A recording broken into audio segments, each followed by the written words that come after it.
Hey guys, Legendary Grimlock here, and today we have Primordial Malzeno versus Ruiner Nergigante. You guys should know how this goes by now. We're going to look at their ecology, the things they've done in-game and in lore as well, and take a look at their next level stages, such as Bloodlust, or as I like to call, Hardened Nergigante, or Full Power Nergigante. So we're going to start from Nergigante here. Nergigante is from in the old world that transferred over to the new world following Zora Magnaros and sensing the likes of Xeno'jiiva emerging, going out of his way to try and kill the Elder Dragon or the baby Black Dragon by any means. Nergigante is the apex predator of Elder Dragons, Elder Dragons and any monster that has high amounts of bioenergy. This is important because Nergigante is able to just physically ragdoll Elder Dragons like Teostra, Kushala and Lunastra with ease. However, there is a secret to Nergigante being able to do this, not because he has just over-amounts of experience, but it's because of his regeneration. Nergigante's regeneration is on a cellular level, to the point where he can regenerate and grow from a simple spike. This is actually how he reproduces, meaning the spikes you see on the ground are going to become a Nergigante probably within a couple, who knows, maybe a couple days, maybe a couple weeks, whatever. He's able to do this to even Elder Dragons that are supposed to be flagship monsters like Velkhana, and he does it extremely easily as well. He's even able to overpower the likes of Rajang in a pretty good fight, and this includes Fierce Rajang, who is stated to be his equal, and Savage Elder Dragons, which are immense monsters capable of stalemating the likes of other Elder Dragons like Valhizak and Black Nemiel. Nergigante's spikes are also his key weapon and key ability when he's in a fight with these other Elder Dragons. These spikes can also be shot out at his opponent, causing a severe bleed. And this is also because he doesn't just have regular hardened bone spikes on him. He has these crystals on him as well, meaning that his body can grow these non-organic substances on it and launch them at his opponent for a devastating effect. He's also able to use this to pretty much as a defensive measure. His wings can also be used as defenses as well, capable of blocking, well, any attack that pretty much comes at him, from such as spamming from the likes of either Velkhana or Kushala. Even a supernova from Lunastra is absolutely nothing to it. We also know Nergigante is strong enough to smash through the armor of Shara Ishvalda, which is the Elder Dragon he killed at the end of the Monster Hunter World game. Now you might say, Legendary, wasn't he weakened? Yes, he was. However, the guidebook states differently, with Nergigante actually being able to wreck him either way. Now, this could also scale him to the likes of Xeno'jiiva, the Elder Dragon, the Black Dragon baby that was at the end of Monster Hunter World. And this is important because he would scale to the explosion of Zora Magnaros that was going to wipe out the New World, which is a series of different continents put together, making this multi-continental. So, again, you could say that Nergigante could be close to the levels of a Black, if you really take that into consideration. So with that being said here, what is Nergigante's full power state? Nergigante's full power state is when all of his spikes are pretty much not only regenerated, but hardened to a degree where weapons just bounce off him. Like how a basketball just bounces off the ground. That's basically how it works here. And he's able to use these in flight and just pretty much shoot them out regularly. So, yeah. This is definitely the reason why Nergigante definitely cements itself as the true apex predator of the other Elder Dragons. In all honesty, definitely one of my favorite armors. It's goated, and it's very useful as well. I suggest if you guys ever play Monster Hunter World again, grind Nergigante. It's worth it. Trust me, it is really worth it. But anyway, that's going to wrap up the section for the King and Eater of Elders, and we're going to move on to his opponent, Primordial Malzeno.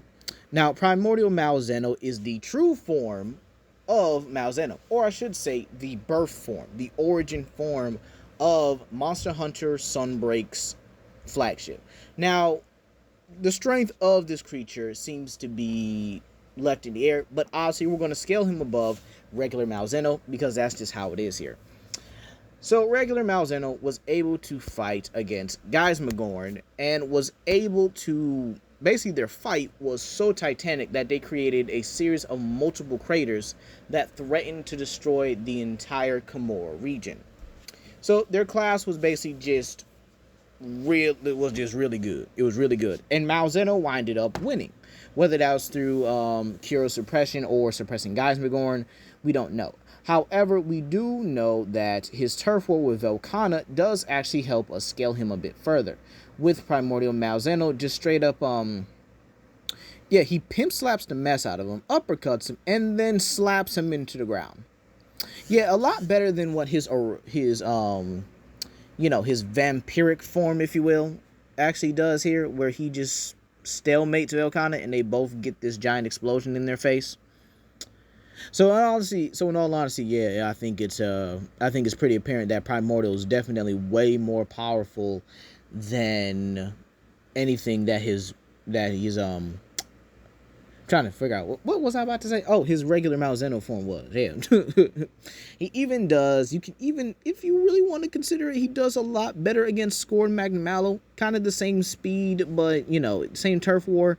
But again, it's without any it's actually without any cure, without any really Haxy-like abilities. And that's not to say he doesn't have Haxes here. He's actually pretty powerful. And this is really when he enters his Bloodlust state, which actually looks pretty beautiful. The coloration and the patterning on it is just absolutely beautiful. Terrifying in game, but beautiful from a distance. So this Bloodlust state actually is, well, his full power. Probably the full power he used to beat Geismagorn. So this Bloodlust state allows him to unleash this dragon energy, or basically this crimson fire-like energy, where he's able to cause massive explosions, able to use it as kind of like a telekinetic blast. Oh, and here's the fun thing, right? He could actually teleport. Yeah, he's actually one of the only Elder Dragons I've seen so far that can actually teleport and not use that as some kind of hacks. Not no Lunescent Arcacuja, not no Camillus who go invisible, get behind you, and all of a sudden you're like, dang, I think I messed up. No, Malzeno literally is able to teleport behind you. And this is even confirmed in a concept art with him being able to teleport behind Garen Golem's grasp. So Malzeno also has ridiculous levels of speed here. Not only being able to keep up with a Luna Garen, also being able to keep up with flying monsters such as Astalos, Rathalos. He should easily be faster than them as well, considering he is an Elder Dragon. And should be superior to Malzeno, or at least his base form, who was able to simply blitz and even cause a gust of wind that can knock a Rathalos off of its trajectory. So yeah, Malzenos are actually ridiculously powerful. Probably one of the faster Elder Dragons. I wouldn't say in the same levels as Garuda or Garuba Deora and Kushala Deora, also Valstrax. But I would definitely say they definitely earned their place as one of the fastest Elder Dragons out there. So with that being said here, Primordial Malzeno should easily scale above regular Malzeno, not only due to the Velkhana encounter, but to also due to simply being the original form, and him not needing the Kuro to really sustain himself, or pretty much is the original form that actually beat Geismagorn. So with that being said here, he possesses his Bloodlust state, which is his full powered state. He has teleportation, semi-telekinesis, or again, these could be chalked up to the energy blast as well. And he has a great grip-like tail or grasp-like tail, vampiric abilities, and is incredibly fast. Alright? So that being said, that'll be Primordial Malzeno. And now on to the match itself. Who wins? The Ruiner or the Primordial?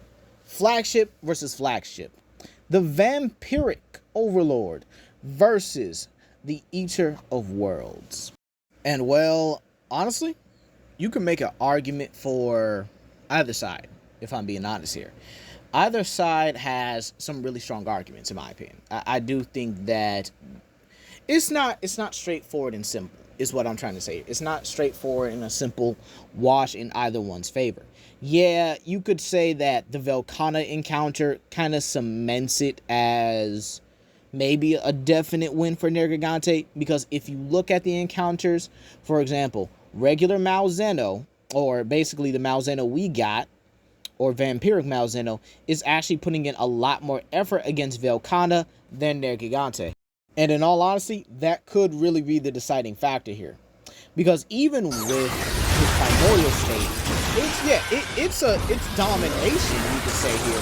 But again, Malzeno is really just, he's putting in more work in order to do it, if you guys get what I mean. There's more work being done here than simply Nergigante catching, slamming, holding down, and then getting hit. Now, you could count that as a stalemate, but in all honesty, Velkhana just got lucky that Nergigante decided to gloat a little bit earlier.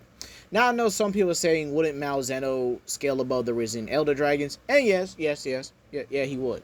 So you would probably put that on a point in his favor, right? However, Monster Hunter World had Arch-Tempered Elder Dragons, which were Elder Dragons that just gained a lot more power. They were more powerful than their original states here. Same thing with the Risen, except you could say they just have one more ability, right? Because they were able to fight off being afflicted by the Kiro. And I think that, yeah, you could make some argument saying that Malzeno does have another state, which is Bloodlust. But then again, Ruiner Nergigante has his full powered state where he's fully, hardened and even crystallized. You actually see the crystals a lot more than you see the hardened black spikes. And Nergigante also has better strength and better durability as well. Malzeno could try and stab through his armor, but again, he's very tanky. He's a lot more tanky than any other Elder Dragon we've seen. Being able to have an entire mountain come down on him, burst out that mountain as if nothing happened, and kill the monster that did it. So in all honesty, if I really had to decide which one would win, I would definitely say Nergigante, at least 6 times out of 10, high diff.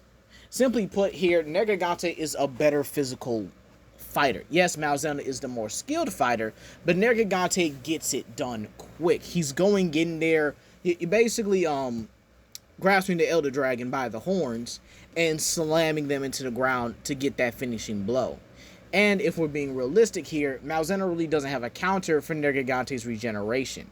Nergigante could also counter its tail the same way Magnum Mallow did, or basically grab it by the tail and slam it, because it's in Nergigante's character to use its forelimbs to grab and even pin down opponents. It even pried open the jaws of a Devil Joe. So I think it'd be in its character to grab Malzeno by the tail if Malzeno, tries to get away.